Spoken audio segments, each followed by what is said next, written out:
Hey guys, welcome back to the channel. Hope you're having a good one today. I'm Nick, and today I'm going to be ranking the Texas Chainsaw Massacre franchise from worst to best.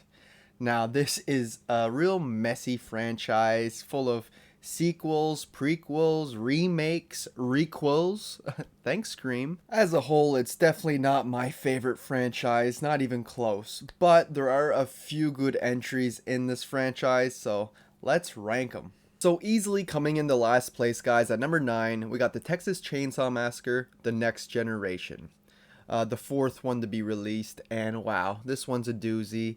It's terrible on all accounts. Terrible acting, terrible editing. The movie just looks cheap as hell. It's not scary at all. Every character basically pisses me off. Like, they all suck. Vilmer, played by Matthew McConaughey, is entertaining. I'll give it that, but it's not good. Not good enough to make me return to this movie. I'll just go watch YouTube clips of him going ape shit with a shotgun and stuff, and Renee Zellweger and Matthew McConaughey are both Oscar winners. They're both in this film, but you would never guess that they would go on to win Oscars. And Leatherface is just so annoying in this movie. He's just nonstop screaming like a bitch. They probably take the drag a little too far. I know they have it in the original, but this one they went all out with it. God, he's just always crying and whining. It's kind of bad when even one of our main characters looks at him and says, "So you sit the F down," and he does it. It's like, what the hell am I watching? And really, guys, this is just the same formula that we've seen before, done over again, just not as good as what we've seen before, and it doesn't really add anything to the narrative, except for the stupid Illuminati side plot where the whole family's being run by this, like, Illuminati or this high society. It's really out there. It's very bizarre. It's weird. Some people might find this so bad it's good. To me, it's just plain bad. Now, coming in at number 8, we got Texas Chainsaw Massacre from 2022, the newest one on the list. And this is probably going to offend some people having it this low in my franchise ranking, but I just do not enjoy this movie at all. It feels so far removed from the franchise, even though it's supposed to be a direct sequel to the original. And just the whole idea of Leatherface living in an orphanage is just ridiculous to me. Leatherface himself is okay. He's brutal. I like his look. Like the new skin mask he makes is awesome. I mean, for a guy being in his 70s, it doesn't make much sense how he's still so energetic and can run, and he's basically supernatural by the end of this flick, which I do not like. And while I find most of the characters fall flat, aside from the younger sister, I feel like she's okay. But I do like how they tackle their fears and their traumas that they had from the past, and they have to face them. And also the fact that you shouldn't judge people before knowing them. That seems to be a reoccurring theme in this movie. There's not bad themes and messages laid out throughout here, but the film itself is just a complete mess. Like bringing back the Sally character from the original. We don't see much of her, but she's kind of set up to be this badass to take on Leatherface. But that doesn't really happen, and she just feels completely wasted. And yeah, I did not enjoy her character at all in this. It would have been better if they would have removed her altogether from this flick. I do really like the scene, though, where the vehicle crashes in the field that we get to see in the trailer. And that's where Leatherface gets his first mask. I really do like that scene. That feels like the most TCM thing in this entire movie. But the rest of it is just god-awful. The whole town that this is set in seems so fake. You can tell it's just a studio that they built. It's basically one little street, and they try to say it's a town. Yeah, the whole bus scene was ridiculous. I know that was supposed to be like the big moment in the movie, but to me, it's just dumb. Like everybody stand there beating on the windows instead of anybody trying to run past Leatherface out the front or trying to take him on when there's like 50 of them and one of him. And to me, it's just so ridiculous. Yes, it's bloody and brutal, but most of it, not most of it, but a good majority of it is CGI, and this movie just did nothing for me. Not to say there's no good practical effects in this film. There is some, like we get a few like skin corpses or when they break the dude's leg and that, but it's ultimately not enough to save the movie. And my final thing I have to say about this is after 40 minutes in, I start to lose interest and I find it's a real chore to get through the second half of this flick, which is saying a lot when your movie's only an hour and 28 minutes long. So coming in at number 7, we got the Texas Chainsaw Massacre 2. Now this is a very odd entry in the franchise as well. When they're too bizarre and comedic like this one, it doesn't really sit well with me, like either The Next Generation or Part 2 here. This one's not as bad as 4, but it still is very bizarre. And it's a very odd continuation to the original. I mean, saying that all the family members were never caught, they just went on the run basically, and no, they could never find them. I find that's ridiculous. We do get a lot of grotesque scenes, and they look great because Tom Savini was the makeup effects artist on this, and you can really tell. Bill Moseley is a great addition as Chop Top. I think he's a great character, even though he can be annoying as hell at times by the time you're done this movie with all the screaming and shit that goes on.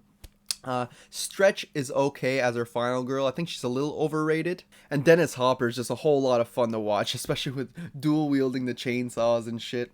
And he has a great final act in this. Of course, the Sawyer family themselves are great. Drayton is better than ever, winning his food contests and shit, his chili contests. We all know what's the secret ingredient.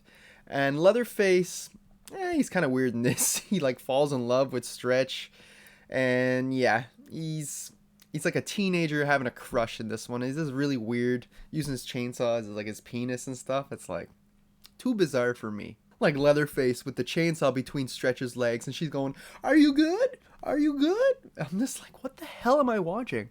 It's almost as bad as Dennis Hopper's character Lefty, just sawing down random beams throughout this movie, going, "Bring it all down!" It's like, oh my god. And in the end, guys, this one is a real hard one to rank because I never know if I love it or hate it. I know I don't love it, that's for sure, but I'm not sure how much I actually hate it. Because there are some enjoyable things about the movie, but as a whole, it's kind of a mess. It's a real mixed bag for me. I guess I just much prefer a serious tone in my Texas Chainsaw Massacre movie. Coming in at number 6, we got Leatherface. Or should I say it like Sally says it in 2022 film? Leatherface. I can't even do an impression of her, but it sounds ridiculous. Anyway, yeah, this flick is a prequel to the original, but it plays out much more like an on-the-run flick. I mean, I do appreciate them trying something new with the franchise. I mean, we've seen too much of the same throughout all these sequels and different entries, and it kind of gave a new fresh perspective to the franchise. I mean, the movie still has some very uncomfortable scenes, some nasty, visceral stuff, but it all looks very polished. It's not very gritty like the older TCM films. And to be honest, this is not a bad flick at all, but as a TCM prequel, it just doesn't work. That's where its biggest problem lies. If this would have been its own thing, and it would have been easy to turn this into its own thing and remove the little bit of Texas Chainsaw Massacre stuff that's in there, it would have been a great flick. I like the intensity when they're on the run and the cops trying to get them and everything, but as soon as they add in the Leatherface stuff at the very end, the whole final act, it just falls apart for me. We get the whole bait and switch with Bud and Jed not knowing which one is actually Leatherface. We assume the bigger fellow is Leatherface, but no, it's the really nice skinny guy who turns out to be Leatherface. It's ridiculous. It just doesn't add up. He's so nice the whole movie, and at the very end he just switches like that, and it just doesn't add up. I do like all the little social commentary they did put in here though, about how like mental patients were treated back in the day, or how corrupt the law enforcement was in these like small towns. In the end, this is a pretty decent horror movie, but it's a pretty lousy Leatherface origin story if you ask me. Coming in at number 5, we got Texas Chainsaw 3D. Now this one's a hard movie to defend. It maybe doesn't deserve to be this high in my ranking, but I do find some entertainment value in it.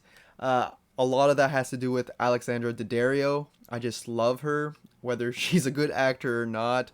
I just love her presence on screen. I mean, right off the bat, the timeline doesn't add up at all. First movie takes place in the 70s. It's supposed to be like 40 years later, but yet our character's only in her 20s or so. Like, they really didn't think of the timeline when they made this flick.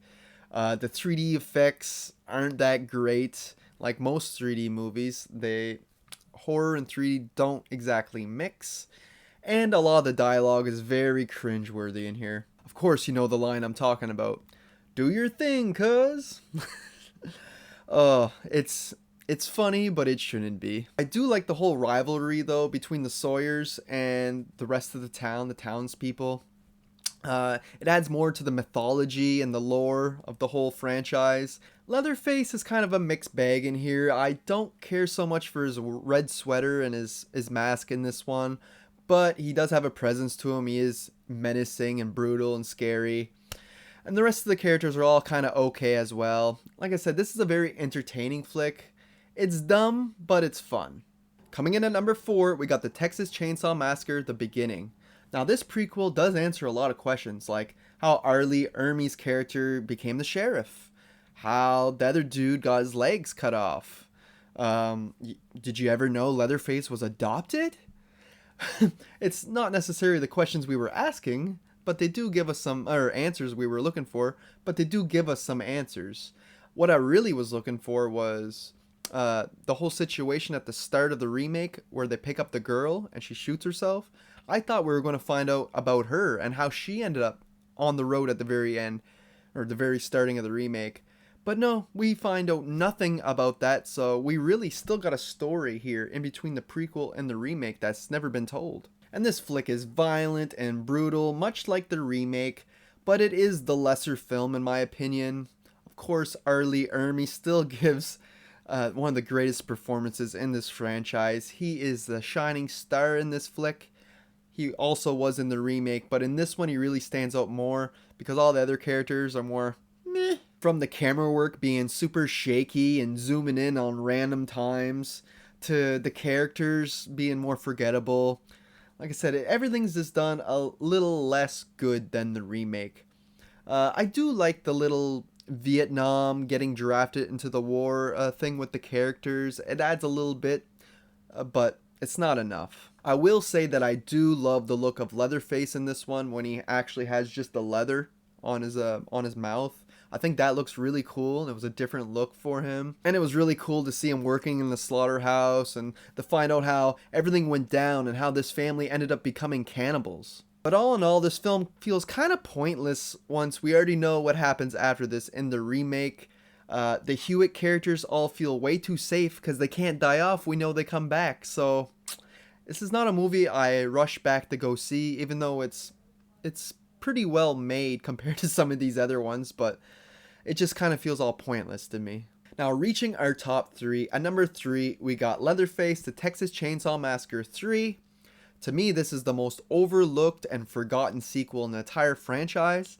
I always have a lot of fun with this one, and no one really seems to ever talk about it. It keeps the dark tones, it feels gritty, it feels dirty, just like the original. There's a little comedy in there, but not a lot. It's cut down a lot from part 2. Leatherface is menacing, he got a cool leg brace on, changed his look just a tiny bit, but he still looks scary. The whole rest of the family is awesome as well. That's when these movies work best, when you got a good family dynamic.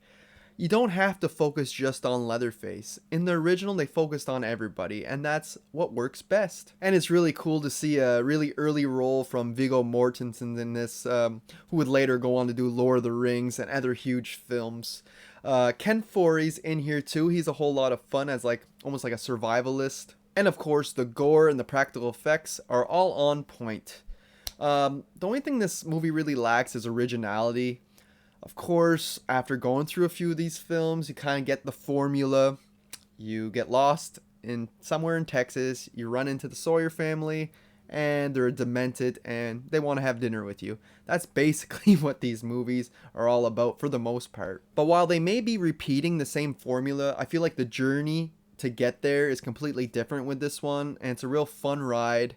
It's fast paced, it's only like 85 minutes long, so it's a real easy watch. And I always have a lot of fun with this sequel. Now, coming in at number 2, we got the Texas Chainsaw Massacre from 2003, the remake. Now, this is one of the better remakes in the horror genre, especially for a modern remake. I'm not going to touch the 80s with The Thing and The Fly and all those. But as a modern remake, this is one of the better ones.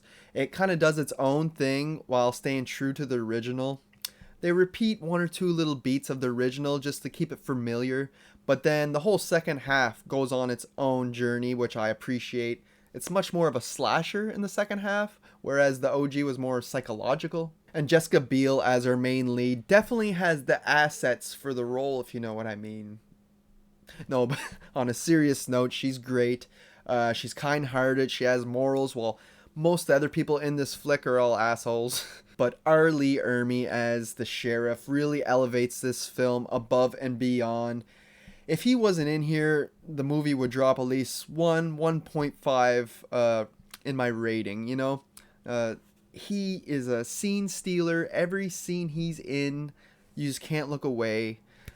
From his dialogue, just the way he acts is just so almost hypnotizing. Like, you can't stop watching. He's foul-mouthed. He's crazy. He's someone you do not want to mess with, that's for sure. And while Leatherface is definitely more intimidating in this flick than the original, I'm not completely sold on his look. His main mask he wears for most of this flick makes him look like a clown. I don't know if it's only me that sees that, but it just doesn't look like Leatherface to me. When he does put on Buddy's face, though, that looks awesome, especially the way he turns and Jessica Biel's character sees him. It's like, that's an awesome moment.